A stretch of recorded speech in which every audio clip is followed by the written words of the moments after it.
Bueno, buenas tardes a todo el mundo. Es un privilegio poder contar hoy con la presencia de George Irani de la American University en Kuwait, con Ignacio Rupérez, que ha sido embajador en Irak y es un diplomático de larga carrera, intensa y profunda carrera, y María Dolores Algora Weber, que es una profesora universitaria de primer nivel. Y entiendo que es un privilegio porque realmente hay pocos temas en este momento de mayor interés internacional, en la agenda internacional, que la solución del conflicto sirio. Un conflicto que ya ha producido más de 100.000 muertos y que tiene implicaciones no solamente relativas a la propia zona donde se encuentra Siria, sino al conjunto de los países del Oriente Medio, del Oriente Próximo y, en realidad, el resto del mundo. Yo quiero destacar que Casa Árabe en las próximas semanas, entre octubre y diciembre, va a dedicar una especial atención al conflicto sirio. Afortunadamente no será en exclusiva, porque tenemos numerosas actividades de todo tipo que podrán ver, pero sí que quiero destacar que será un elemento prioritario. ¿Por qué será un elemento prioritario el conflicto? Porque de alguna manera se está diseñando ya una salida política a la crisis a partir sobre todo del acuerdo ruso-norteamericano sobre las armas químicas en Siria, que a su vez abre numerosas incógnitas, numerosas posibilidades, numerosas alternativas que abordarán sin lugar a dudas los tres ponentes que están hoy con nosotros. Simplemente, antes de pasar la palabra a George Irani, destacar que, aparte de esta mesa redonda sobre el papel de los países del Golfo en el conflicto sirio, el día 22 de octubre tendrá lugar en nuestra casa en Córdoba un seminario sobre suníes y chiíes, lecturas políticas de una dicotomía religiosa, que vendrá precedido por una conferencia pública también en dicha ciudad de Geneviève Abdo sobre el renacimiento del sectarismo en Oriente Medio. También en esta casa, ya ahora en la Casa de Madrid, el 24 de octubre, tendremos la presentación del libro de Alejandra Álvarez Suárez, Comunidades no musulmanas en un entorno musulmán, la pervivencia del modelo otomano en la actual Siria. Posteriormente, y ya a finales de noviembre o principios de diciembre, abordaremos en un seminario las implicaciones regionales e internacionales del conflicto sirio, y también en una fecha concreta del 30 de octubre, en la fecha concreta del 30 de octubre, presentaremos en esta casa la conferencia Sin armas de fuego, resistencia civil en Siria, por Leila Nashawati. Por tanto, historia, política, diplomacia, sociedad civil, el conflicto sirio y una posible solución negociada, una salida política a la crisis, será uno de los elementos prioritarios de esta casa. Y sin más, paso la palabra a George Irani, que va a hablar en castellano, lo cual supone para él un esfuerzo que yo deseo agradecer ya de entrada. Gracias, George. Sí. Gracias, embajador Busquets. Me alegro mucho de verla de nuevo después. La última vez que estuve en Madrid hace algunos meses. Esperamos que nos visitas de nuevo en Kuwait, Daulat al-Kuwait. Gracias también a Olivia y Karim, que han hecho trabajo maravilloso. Espero que les dará un poquito más dinero para el salario al final del mes. Eduardo, if not, we'll send you some from Kuwait. Hablaré, of course, en español. Ruego sus understanding. Muy brevemente, quiero presentar un poco cuáles son estos países del Gulf Cooperation Council, del Concilio de Cooperación del Golfo. Hablo de eso porque hace 5 años casi que enseño en la Universidad Americana de Kuwait, que este año celebra 10 años. Somos una universidad privada y muy interesados también a consolidar las relaciones entre España y Kuwait. No puedo hablar más porque aquí está un experto de esto, mi querido amigo Gabriel Alau, que fue el agregado cultural, el número 2 de la embajada en Kuwait ha hecho un trabajo increíble para introducir la cultura, no solo la cultura española. En Kuwait, en passant, Eduardo, quiero señalarte un experto que Gabriel nos trae a Kuwait hace 2 semanas, que es un experto de traducción, está de Málaga, hablaré de eso después. Anyway, estos países del GCC han obtenido sus independencias, la mayoría en los años 60, 70, jóvenes, ¿okay? Países jóvenes. Son países que benefician, a excepción del Sultanato de Omán, de la producción de petróleos y productos relacionados al petróleo. En recién años, los países del GCC han embarcado en una mayor obra de construcción inmobiliaria,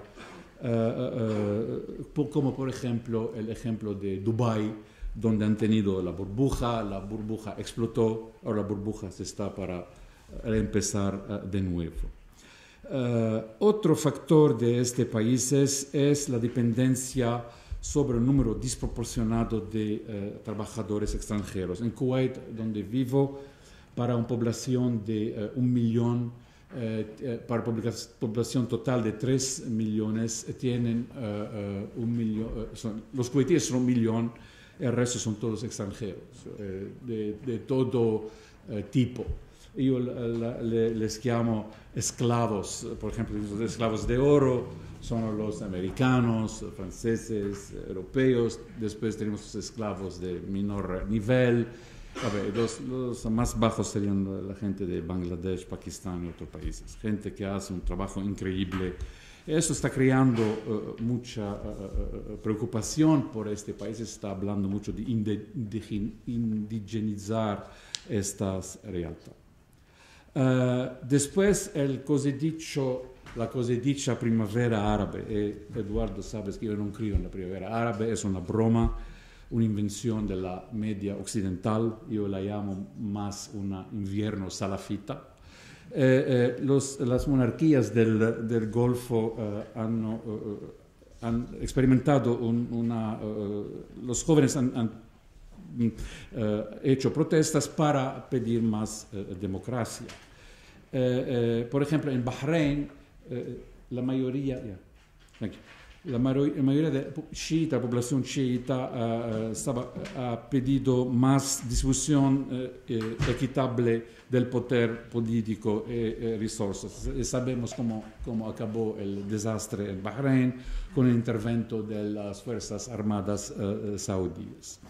Las monarquías del Golfo han tratado con estas demandas o deseos para democracia, han utilizado dinero para la población. Por ejemplo, en Bahrein las autoridades han autorizado el transfer de 1.000 dinares bahreiní para cada familia. En Kuwait han dado a cada ciudadano 1.000 dinar kuwaití. He pedido a mis estudiantes si pueden dar la mitad, no, después he decidido forget it. Relacionado a esto tenemos el rise del Islam político y la fricción actual entre suníes y chiíes, que no es nueva, es una fricción histórica que va hasta los años de muchos años. A excepción de Bahrein, donde el 70% de la población es chií, la población del GCC es suní. Irán es una mayor fuente de preocupación para estas monarquías. Estas preocupaciones son ilustradas por la percepción que los mullahs de Teherán son intentos a extender la influencia de Irán en el mundo árabe, en el Oriente Medio, en países que tienen largas mayorías de chiíes, como Bahrein, Irak, Líbano. En los últimos 2 años, la corriente guerra civil en Siria ha creado más miedo. El apoyo financiero y militar para el régimen de Assad en Damasco es percibido como un mayor ejemplo de las intenciones iraníes. Las tensiones con Irán también han reverberado sobre las comunidades de expatriados trabajando en el Golfo, por ejemplo, los libaneses que trabajan en la United Arab Republic, United Arab Emirates y Bahrein. Muchos libaneses fueron echados, libaneses chiíes, porque se han acusado de ser agentes de Hezbollah. Recuerda Siria. Es muy interesante, le he dicho, acabo de decirlo poco antes. En los años 70 y 80, el miedo que estas monarquías del Golfo tenían fue el miedo de la resistencia palestina radical, ¿no? El PLO, Arafat era más moderado, como tenía Habash, Hawatme, que aquí tenemos estos grupos revolucionarios que podían afectar la estabilidad de estos países. No, el ejemplo, se cree, de este cambio fue el divorcio con Arafat, cuando Arafat decidió de apoyar Saddam Hussein. Muchos palestinos fueron echados fuera de Kuwait y otros países, ¿vale? Hoy los países de GCC están confrontando una nueva guerra fría. ¿Cuánto tiempo tengo? Ok. Thank you. Okay. No quiero. Okay. Una nueva guerra fría ilustrada para la política de los ejes, axes. De un lado tenemos el eje Irán, su apoyo incondicional al régimen sirio, utilizando los Basij, las guardias revolucionarias, y Hezbollah. El segundo eje es representado por el GCC más dos. GCC más dos, los países miembros del GCC, incluido con Jordania y Marruecos. Marruecos un poquito leja. Jordania tiene ahora muchos problemas con la historia de los refugiados. Están dos escenarios para el lío sirio, llamamos así. El primer escenario es que si Assad sobrevive, será una victoria para Irán y sus aliados regionales. Y consecuentemente una victoria para una visión chií de Oriente Medio. El segundo escenario es que la guerra sigue para, no lo sé, 2, 3 años o más. Esto será un terreno más fértil para varios grupos salafí yihadistas que están operando ahora en Siria. Abu Sayyaf, sus grupos de Jordania, varios combatientes que incluyen chechenos, pakistaníes, belgas y otros europeos convertidos al Islam. Y por último, lo más importante hoy, lo que se llama en árabe Daesh, دولة الإسلام في العراق وبلاد الشام, or in inglés, the Islamic State in Iraq and Syria, or Estado Islámico en Irak y Siria, ISIS. ¿Vale? Son la gente de Al-Qaeda, que son muy poderosos y son ahora una fuente de miedo y de concern para los saudíes. De recién los saudíes han creado Jaish al-Islam para ser un frente para oponer a Al-Qaeda. Los países GCC tienen miedo del spillover effect, ¿cómo se dice? Del desbordamiento en caso esta guerra sigue. Tienen miedo que estos grupos radicales yihadistas que han combatido en Siria puede después llegar de nuevo a Irak y después ir a los países del Golfo. Por fin, necesitamos tener en consideración el papel ahora de Estados Unidos, Rusia e Irán, que es muy importante. Creo que el rapprochement entre entre Estados Unidos e Irán es muy importante.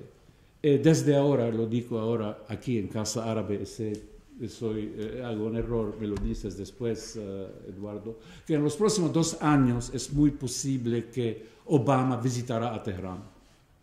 Muy posible. Porque si uno mira el mapa de Oriente Medio, le he dicho poco antes, los 3 países serios de Oriente Medio son Irán, Turquía y Israel. ¿Vale? Estos son los 3 países que juegan un papel importante. Turquía, no he hablado de esto, creo que será mencionado después. La otra cosa es el cambio de fronteras. He escrito un artículo hace 2 meses intitulado Desde Sykes-Picot a Obama-Putin. Estarán cambios de fronteras. Irak, hoy tenemos los kurdos en el norte, los suníes en el medio, los chiíes en el sur. Siria, el nordeste, tenemos los kurdos, la oposición varia, los alawíes en el noroeste, los drusos.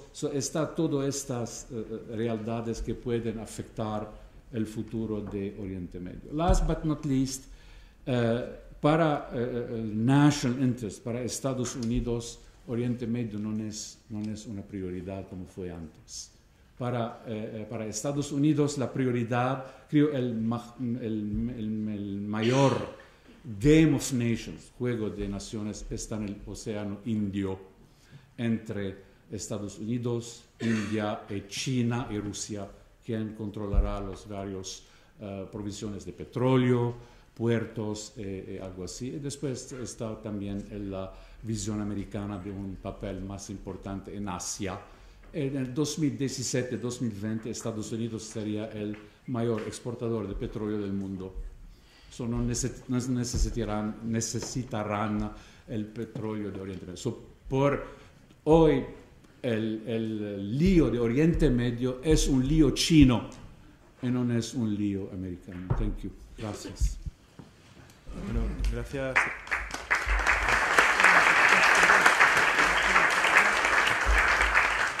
Gracias, George. Muchos temas encima de la mesa. El futuro del petróleo, la geopolítica. Falta uno, quizá, que es la reemergencia de Rusia, precisamente en las últimas semanas, por así decirlo. Más todo lo que ello supone, el tema de un acuerdo norteamericano-iraní, del que has hablado. Existen realmente muchas cuestiones. La propia redefinición de Sykes-Picot, si Sykes-Picot, hay un debate añadido, si Sykes-Picot, este acuerdo lo que hacía era continuar realmente con la administración territorial que había en el Imperio Otomano y por tanto si creaba o no creaba nuevas realidades. Yo personalmente creo que la configuración de los países árabes a partir de la Primera Guerra Mundial fue en parte consecuencia de Sykes-Picot, pero hay muchas decisiones posteriores, decisiones sobre la no existencia de un Estado turco o la no existencia de un Estado armenio no están ligados específicamente a Sykes-Picot, y la ruptura, digamos, de la imagen o el proyecto Hussein Lawrence de Arabia tampoco era un proyecto, digamos, que solucionaba ninguna cuestión. Por tanto, Sykes-Picot a mí me parece que está sobrevalorado, posiblemente porque tuvo su gran momento de gloria cuando los primeros soviets desvelaron la existencia del mismo y por tanto se convirtió en el ejemplo típico de lo que era la diplomacia secreta y por tanto los tratados secretos a los que había que combatir. Pero bueno, esta es una cuestión más, ya digo, hay muchas cuestiones y paso la palabra ahora a María Dolores.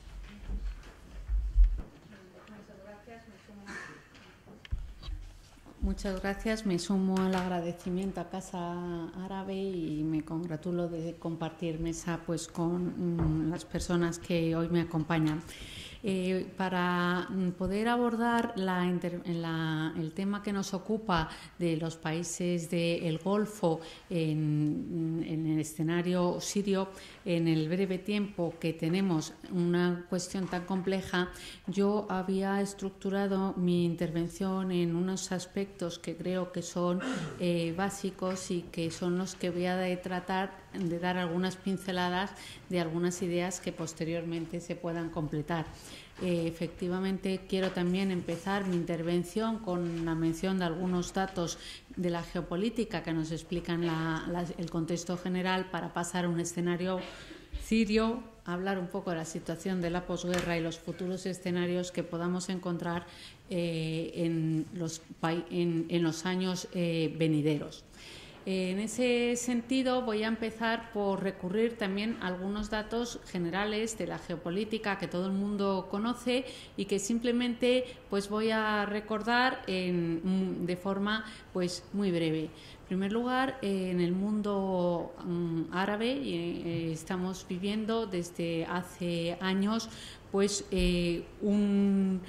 una lucha entre dos concepciones, que es una concepción religiosa y una concepción laica de la existencia. Existe, simplemente apunto estas guerras que hay de religión frente al laicismo.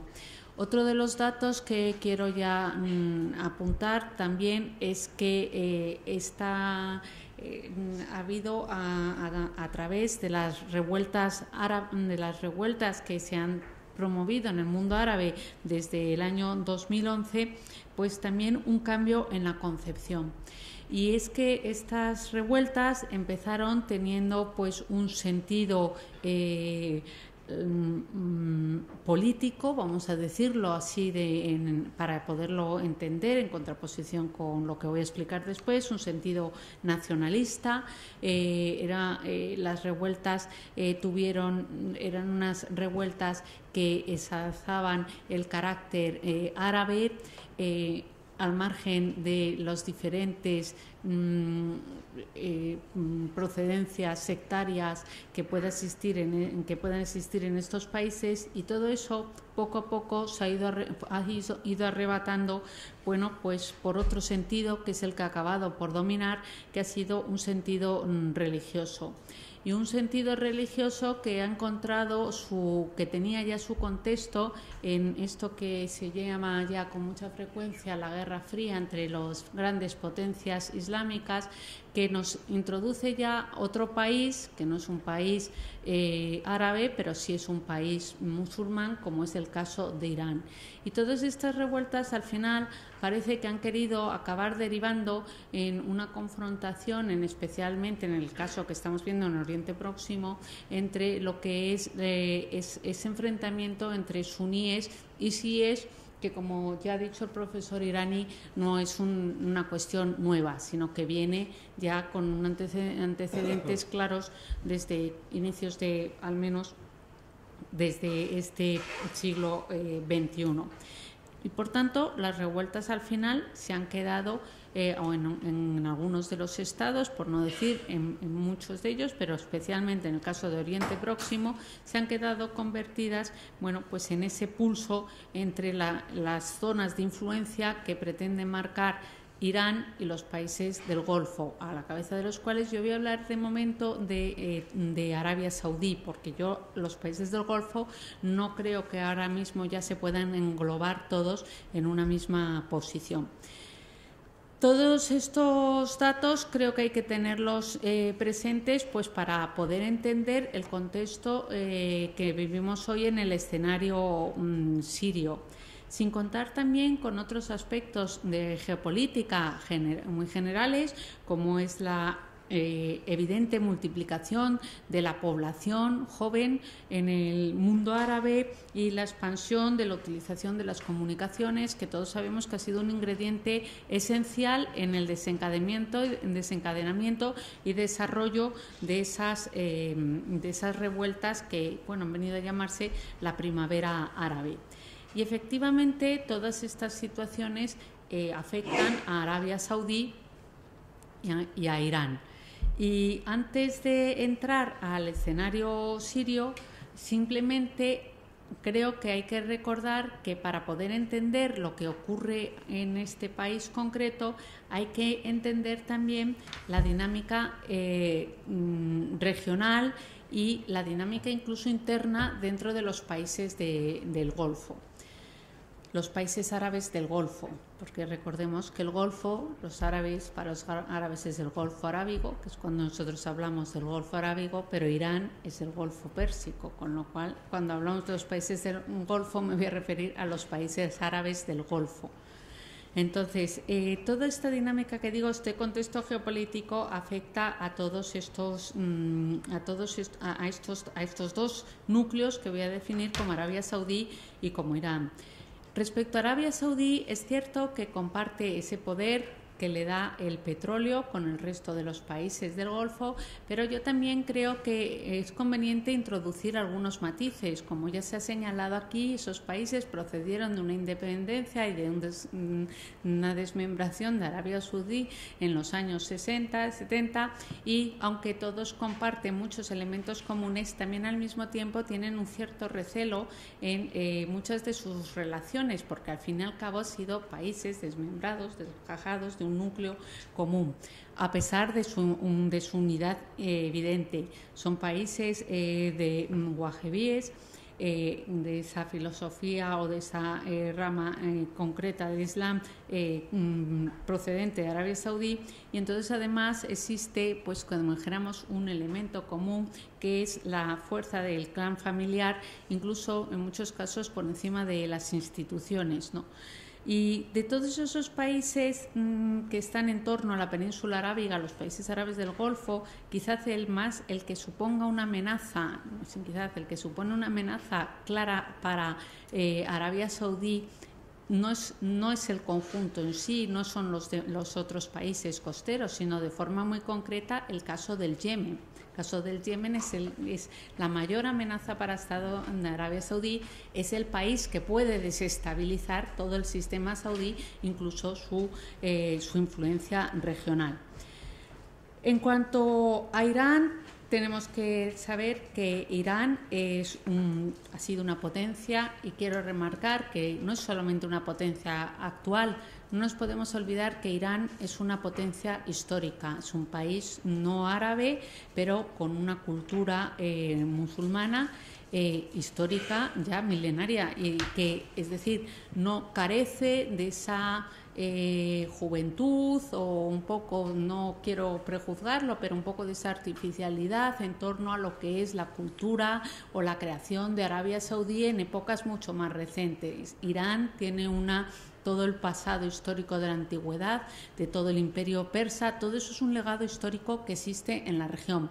Y a mí me gusta señalarlo porque normalmente cuando se hace este tipo de análisis tendemos a enfocar nuestras posiciones desde lo que nosotros desde el mundo occidental entendemos. Sin embargo, la visión de Irán desde el interior del Gran Oriente Medio es muy diferente de la que podamos tener nosotros, porque hay un legado cultural histórico que está ahí presente. Entonces, eso hay que tenerlo en cuenta para saber cómo se mueve Irán.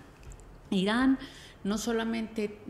tiene una enorme proyección como potencia en lo que son las antiguas repúblicas exsoviéticas, es decir, hacia Asia Central. Cuenta también con unos aliados muy importantes en Rusia, en China, en India, es decir, frente a esa imagen que muchas veces se ha vendido según la conveniencia, los intereses occidentales de un Irán aislado, esa no es la realidad de Irán. Irán, a pesar de su programa nuclear, a pesar de lo que suscita la inquietud de la seguridad internacional, Irán es una gran potencia que hay que reconocer que funciona en toda esta región. Pero es que su influencia no solo llega hasta ahí, su influencia llega hasta el Mediterráneo, de forma muy distinta, no por las relaciones no por los vínculos tanto gubernamentales, sino que se extiende a través de la región del Mediterráneo, a través de las relaciones transnacionales, que es una de las peculiaridades más significativas de Irán. Es decir, me estoy refiriendo, Irán nos llega al Mediterráneo a través de la conexión de Gaza con Hamas, a través de el Líbano con Hezbollah, o incluso con los sirios, vamos a incluirlos en este ámbito, con los alauíes. Es decir, Irán, la proyección de Irán en la región es muy importante. sus intereses tenemos que entender que en definitiva pues vienen a chocar de alguna forma o a contraponerse con los intereses de otros estados como son Turquía, como son Rusia o como son los propios países árabes del Golfo.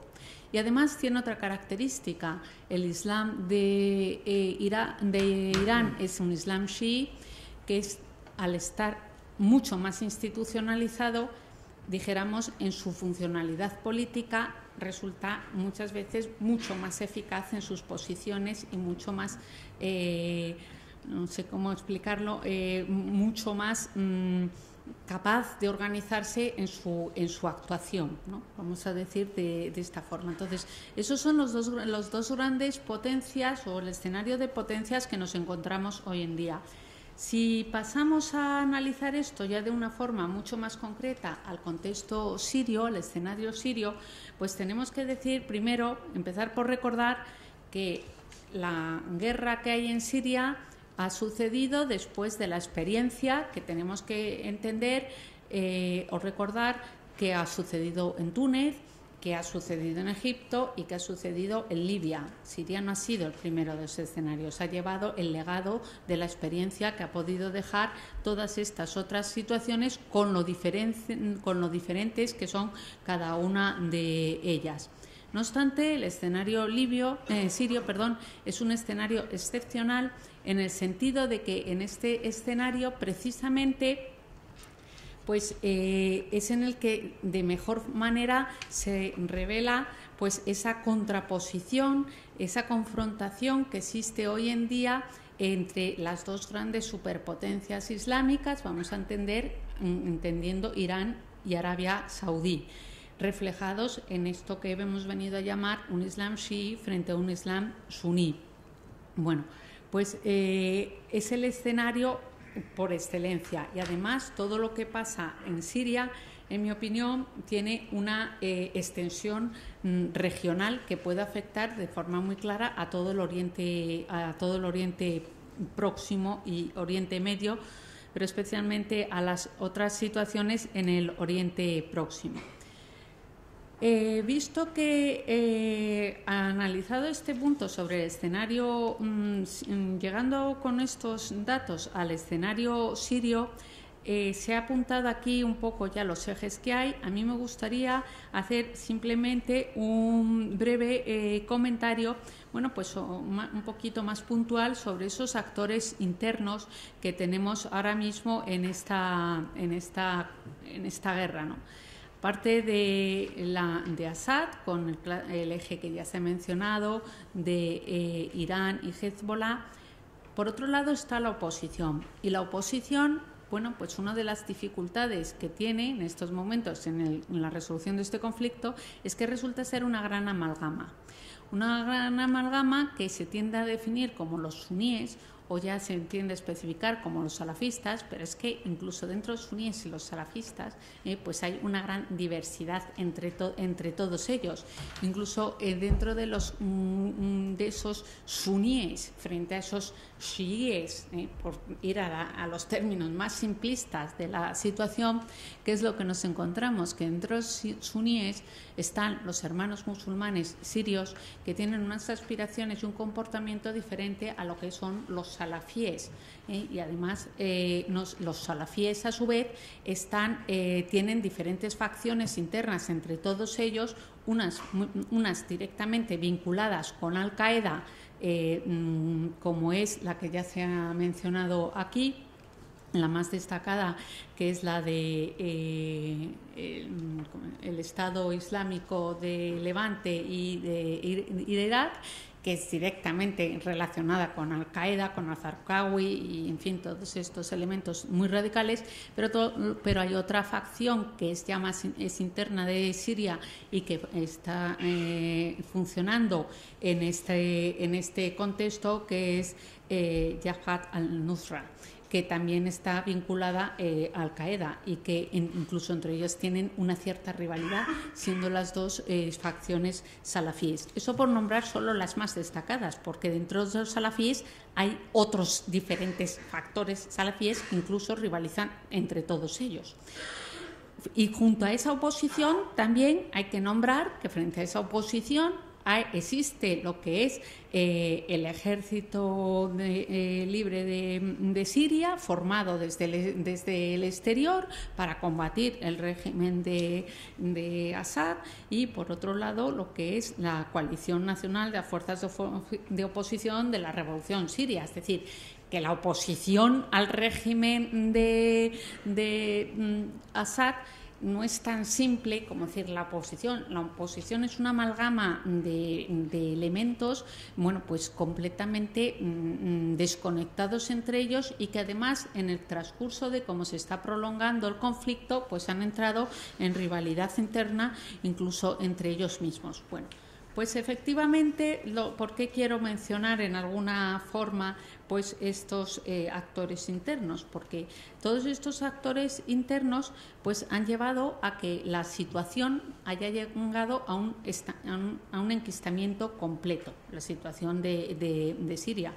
Y dentro de este enquistamiento completo pues han ido evolucionando las diferentes posiciones internacionales, los grandes actores que desde fuera, bueno, pues no se han implicado de una forma abierta, pero sí están involucrados en el desarrollo de este conflicto. Y la evolución de esas posiciones, a mi parecer, pues está también ligada a cómo ha ido cambiando su estrategia dentro del conflicto después del tiempo que lleva desarrollándose. Y muy brevemente quiero dar algunas pinceladas también sobre esta cuestión. Si yo hablo de la estrategia dentro del conflicto, permítame recordar primero, hacer mención primero de empezar mencionando a la estrategia de Estados Unidos. Estados Unidos en los tiempos más recientes, por referirme solo, ha pasado de una posición de intervención a una posición de negociación, y en gran parte eso tiene mucho que ver con la situación o con las posiciones que se han encontrado respecto a los países del Golfo, que son los que hoy nos ocupan dentro de este conflicto. ¿Y cuáles son esas posiciones que Estados Unidos ha encontrado? Pues, ¿o cuál ha sido la dificultad? Y es que dentro de los países árabes del Golfo ha encontrado que Arabia Saudí ha derivado a una posición diferente de la que tiene Qatar, y además todo eso ha acabado derivando en una crisis interna dentro del Consejo de Cooperación del Golfo. Entonces, ¿cuáles han sido las circunstancias? ¿Cuál era el objetivo? El objetivo vamos a ver cuál ha sido la evolución de la estrategia, en mi opinión, ¿no?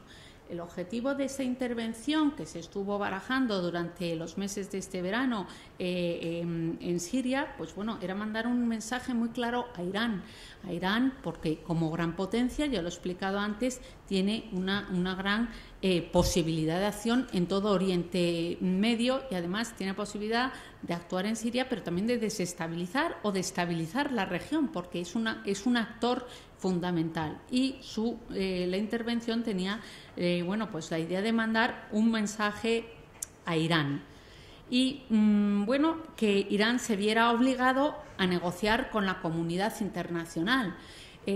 También ha coincidido en el tiempo con un cambio interno en Irán, como ha sido la subida al poder de Rouhani, dentro del mismo sistema y del mismo régimen, también una visión diferente, una visión más moderada, dijéramos, de lo que es la política interna de Irán.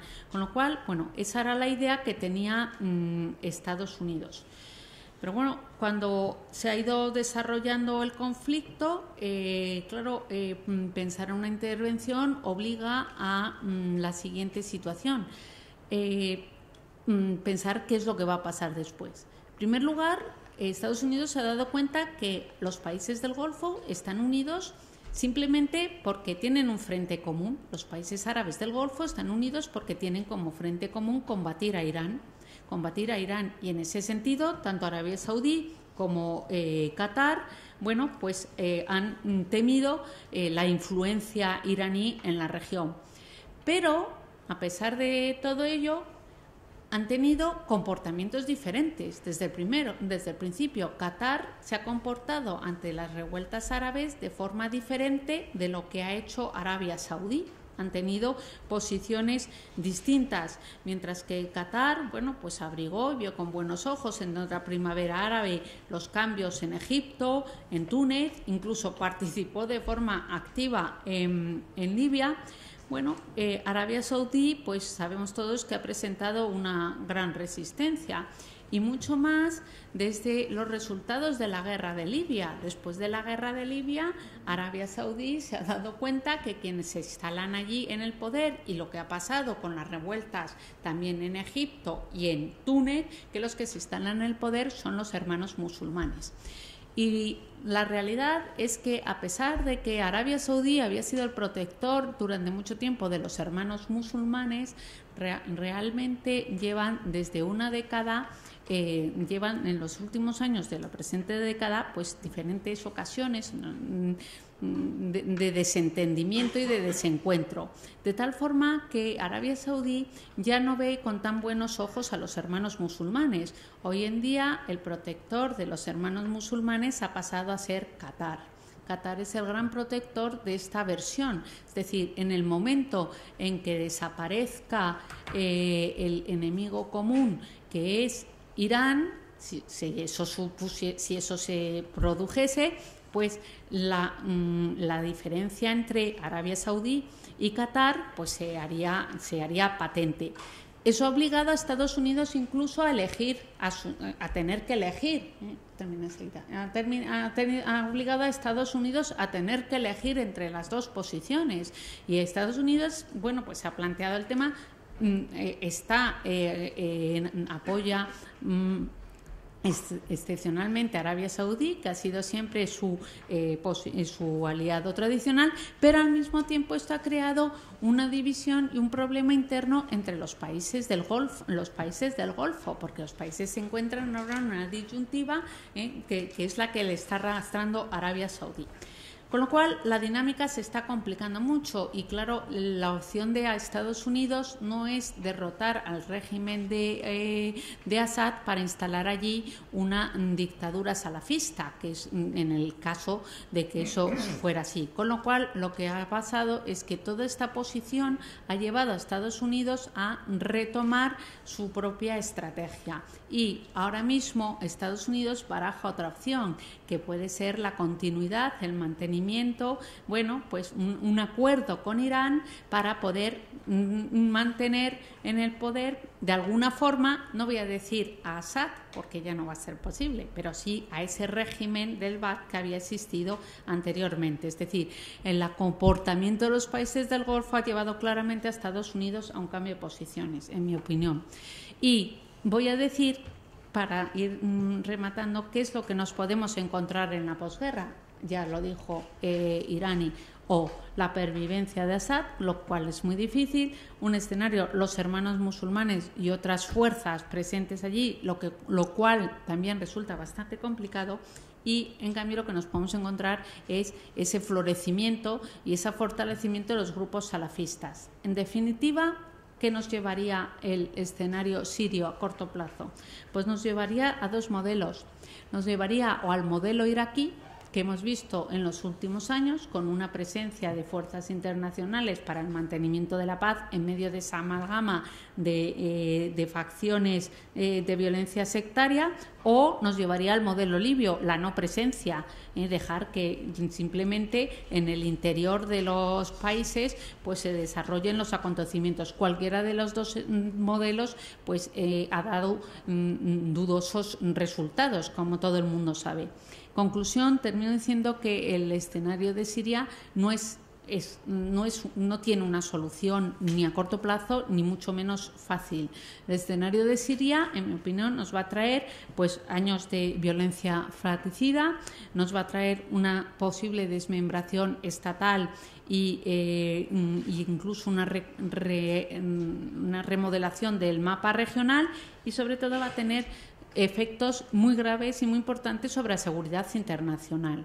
Y Siria va a ser, pues en mi opinión, pues ese pulso entre ese modelo saudí y ese modelo iraní, del que no tengo nada claro cuál es el que realmente va a poder asentarse en el futuro, ni cuál es el que va a dar un resultado. Muchas gracias.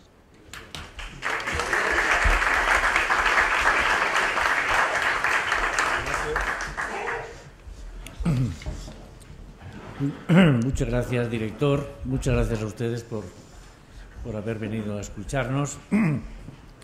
Estoy honradísimo por la compañía de la profesora Algora y del profesor Irani, y encantado de ver de nuevo a Ros Irani en Madrid, después de tantas reuniones, tantas conversaciones, tantos momentos agradables que he tenido con Ros, que tiene el don de las lenguas y que es riquísimo en conocimientos, y que toda su vida, por lo que yo conozco de él y por lo que he compartido con él, se ha comportado siempre como un buen cristiano, pero como un buen musulmán también, es decir, como una buena persona, que es lo que es Ros.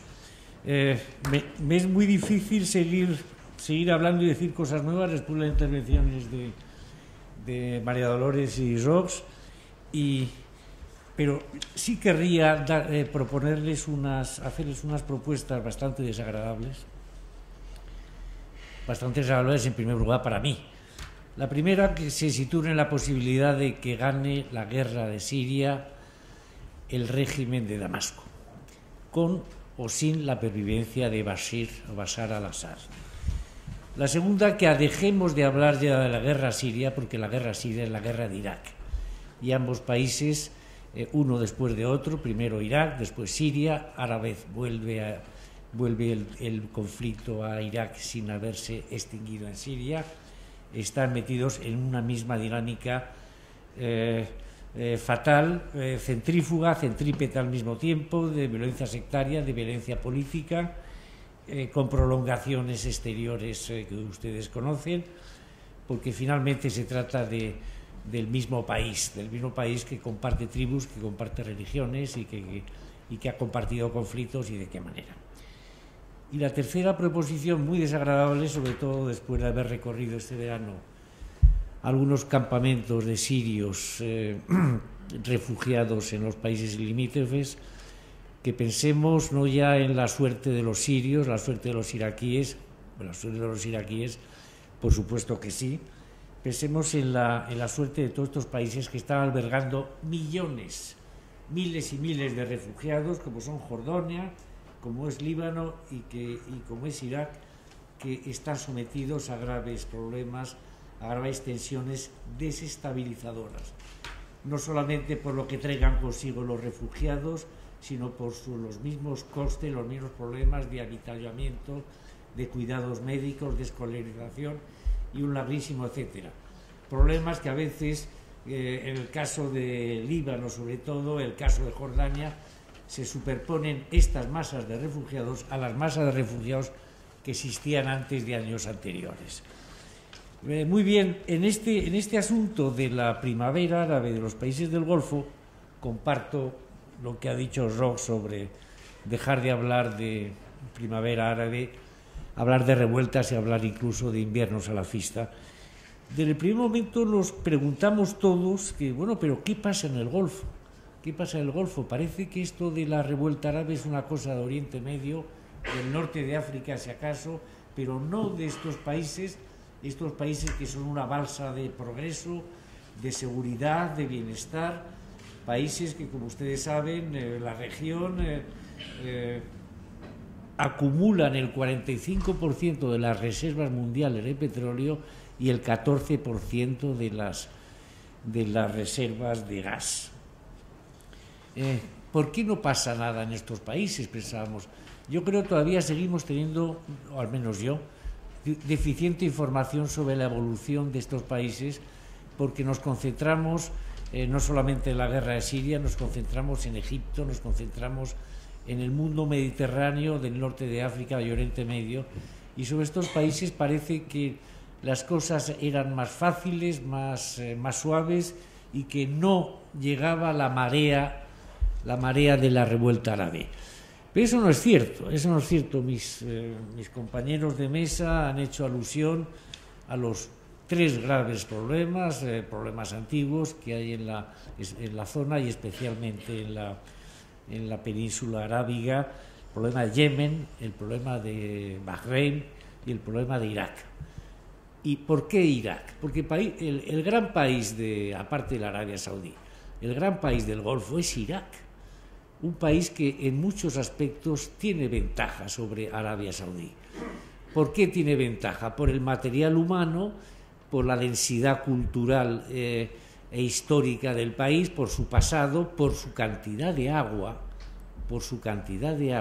tiene dos grandes ríos, como ustedes saben, no tiene problemas de agua, y por sus yacimientos petrolíferos igualmente. Es curioso que en las operaciones que condujeron a la formación del Consejo General del Golfo, el Consejo de Cooperación del Golfo, precisamente fueron excluidos, y siguen más o menos excluidos, los dos países con una densidad de población, con un peso de población, con un peso cultural más importante, como son Yemen y como son Irak. Todavía no han conseguido llegar a ser miembros del pleno derecho, lo cual es especialmente contradictorio, porque son los dos países más poblados de toda la zona, cuya población rebasa la de los 6 países del Golfo, del Consejo del Golfo, y han sido excluidos por diversos motivos que este no es el momento de elaborar, de exponer, pero con independencia, repito, de su peso económico en el caso de Irak, de su peso cultural en el caso de ambos países y de su importancia estratégica. Muy bien, en estos momentos nos encontramos quizá con las malas consecuencias de una política exterior, de una política cultural y civil durante muchos años practicada por los países del Golfo, no por todos ellos, pero sí por los más importantes, que una política con un mensaje radical, digamos íntegro, de tipo wahabista o salafista, que ha conducido, que sin discutir ahora su rigor teleológico y sus explicaciones, se ha conducido a un gigantesco mecanismo de exclusión. Es una corriente religiosa y social y política que ha conducido a la exclusión de buena parte del mundo musulmán, a su demonización incluso, y que también ha excluido la posibilidad de crear unos pactos regionales, un sistema de seguridad colectivo donde estén incluidos todos los países de la región, no solamente los países árabes, también países que no son árabes, como Pakistán, como Turquía y finalmente como Irán. Esto es y volvemos al principio de algún modo.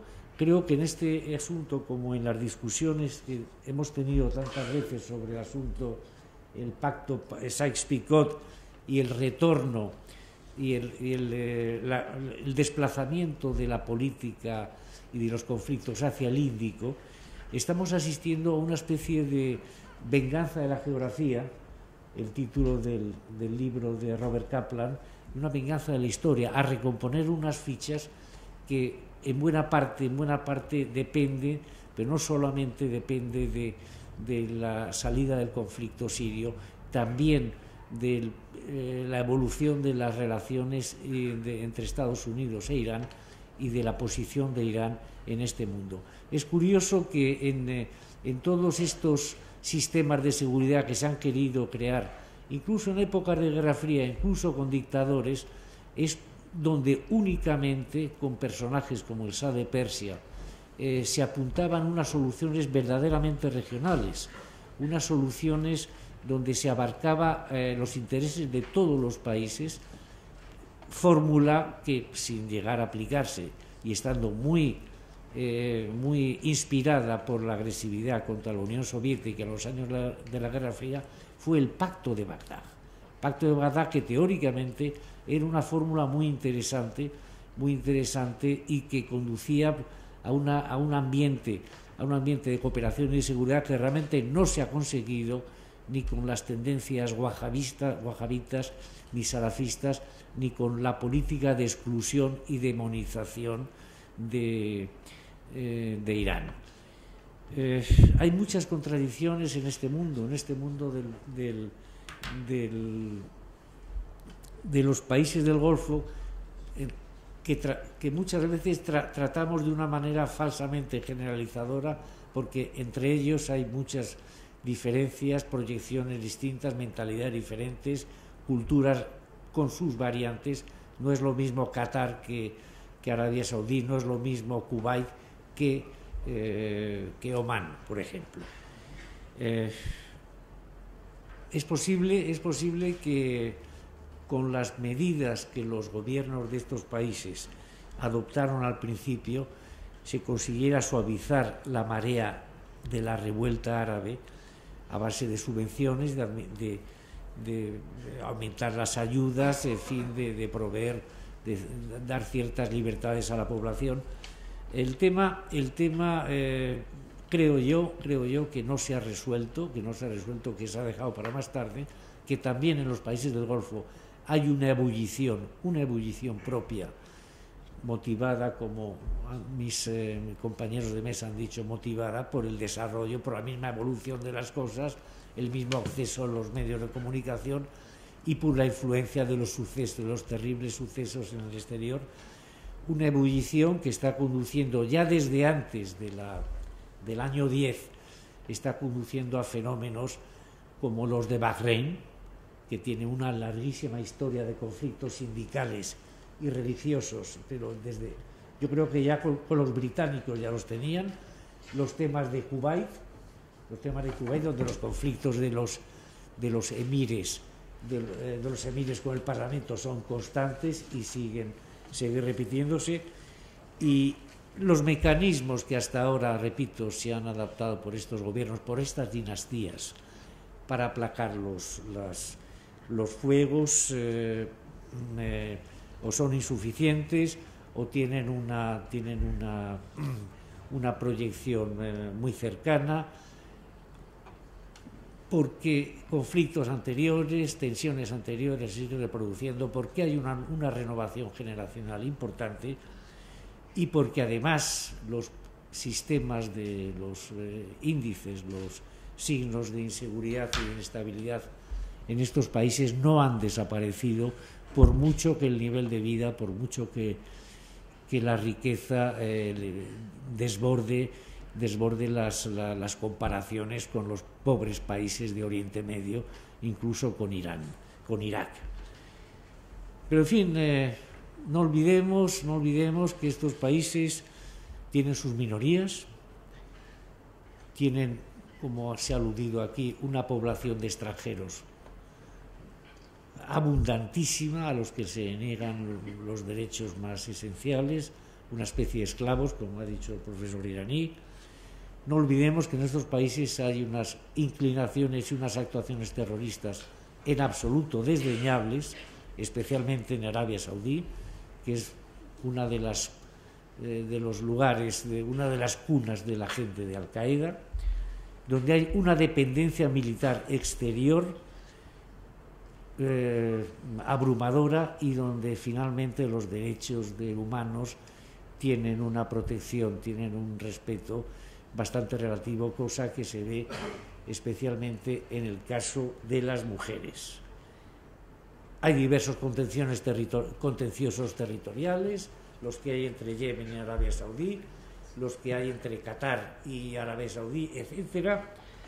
Y en fin, está el eterno problema del Yemen, cuya evolución es es también un poco imprevisible y que va a incidir de alguna manera sobre lo que ocurra en toda la península, como va a incidir con lo que ocurra en Bahrein. En ambos casos, especialmente en el caso de Bahrein, ha sido necesario traer elementos de seguridad y elementos de militares extranjeros para realizar una represión de los chiitas que eran incapaces y era inadecuado ser encomendada a fuerzas locales. Los países del Golfo hasta ahora han preferido organizar un sistema defensivo contando con las grandes potencias occidentales. Siempre han tenido protagonistas extranjeros, han confiado muy poco en sus propias fuerzas para asegurar su seguridad, siendo en su origen el tratado constitutivo del Consejo el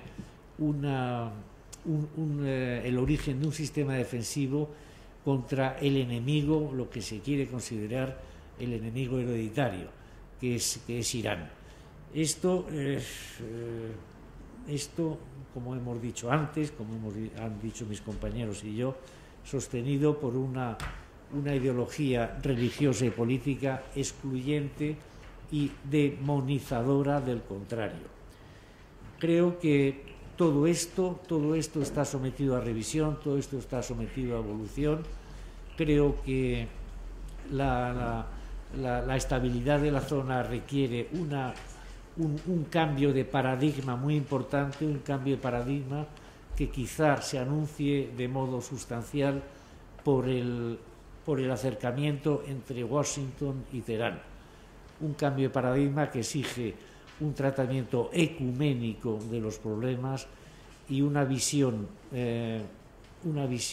digamos, calmada, paciente, historicista de lo que ha sido la primavera árabe o la revuelta árabe, y sin darles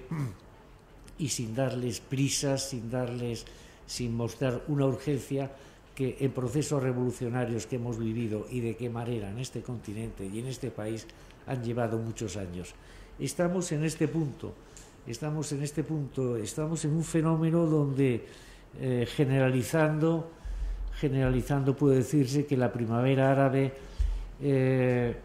tuvo muchos actores desde el principio. Al principio pues, parecía que era una tensión democrática, una tensión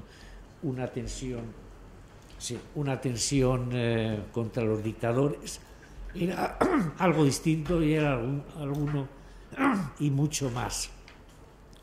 Y tanto es así que cada actor ha acabado llevando su propia causa, los kurdos por su parte, los salafistas por la suya, los sunitas por la suya, los cristianos por la suya, lo cual esto nos lleva a una triste conclusión, que es que la dictadura en estos países árabes, como ya hicieron los colonizadores europeos en estos países, la dictadura siempre se ha apoyado en una minoría contra otra.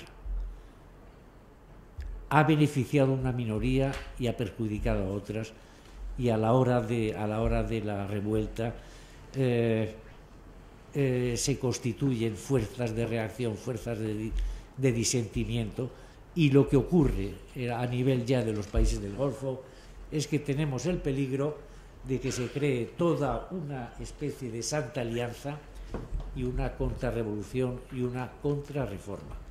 Muchas gracias.